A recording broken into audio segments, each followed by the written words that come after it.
the outside world, Kota feels almost fictional. In this desert city, hundreds of thousands of teenagers aren't living for today. They are living for a single exam rank that will determine their family's entire future. The numbers sound exaggerated until you actually look at them. More than 2 million students competing for medical seats. Another million chasing admission into India's elite engineering institutes. For many students here, getting into IIT Bombay is statistically harder than getting into Harvard. And somehow, this pressure has created an entire city. Life in Kota begins before sunrise.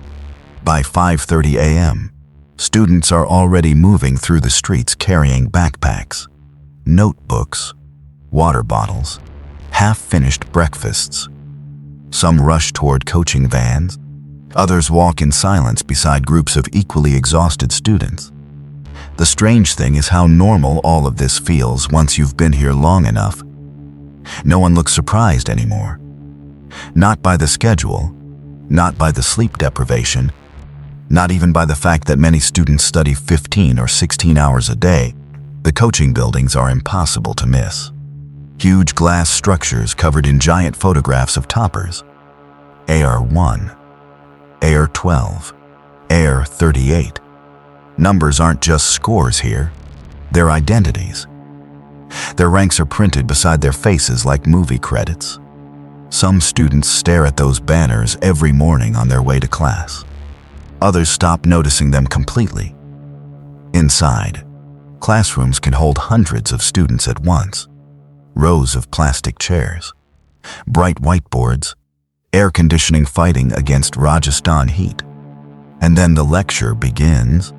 Fast, relentless. Equation after equation appearing across the board before some students finish copying the last one. Most students here live in rented hostel rooms nearby. Tiny spaces with 2 beds, 2 desks, and barely enough room to move around comfortably. Some students decorate the walls with formulas and motivational quotes. Others leave the walls empty, as if they already know they're not really living here, just enduring it. Meals are quick, watery dal, instant noodles, cheap tea used less for enjoyment than survival. One student described the routine in the simplest possible way. My books are my friends. But to understand why a teenager would ever say that, you have to understand the golden ticket these students are chasing. To understand why Kota exists, you have to understand what education means in modern India. For many families, exams are not academic milestones. They are escape routes. A medical seat can transform an entire bloodline. An engineering degree can pull a family out of debt that lasted generations. That's why parents keep sending their children here, even when they know how brutal the environment can become. We saw this exact same desperate pursuit of perfection in our documentary on South Korea, which you can watch on our channel after this video. But while South Korea's pressure is driven by social status, the pressure in India is often driven by pure survival. One father sold his farmland to pay for coaching fees, not because he was reckless, because he genuinely believed this was the only path his children had left. I want to pause and ask you a question. Tell me your thoughts in the comments. If your family's entire financial future depended on it, would you put your own child through this level of pressure? The coaching centers have turned this fear into a multi-million-dollar business. Some institutes separate students into top batches and lower batches almost immediately. The best teachers are often reserved for students most likely to produce ranks. The rest continue paying enormous fees while chasing the possibility of moving upward. The psychological pressure starts quietly. Most students arriving in Kota were already considered exceptional back home. School toppers, perfect scorers, the smartest child in the family. Then they arrive here and suddenly become average. Every 2 weeks, students sit internal exams and receive public rankings. Friends become competition. Confidence becomes unstable. And slowly, students begin measuring their self-worth through numbers. And then there's the part of Kota nobody can avoid anymore: the suicides. In recent years, the city has recorded some of the highest student suicide numbers in its history.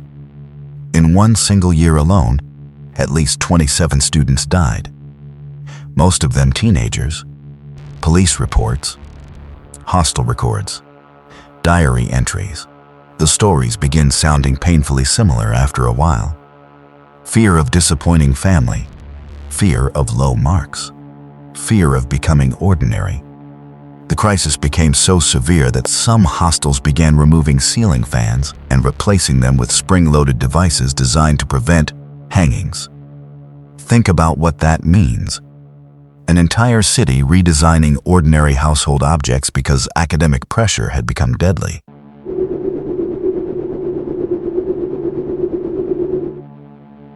By nighttime, Kota feels different. The coaching centers are still glowing.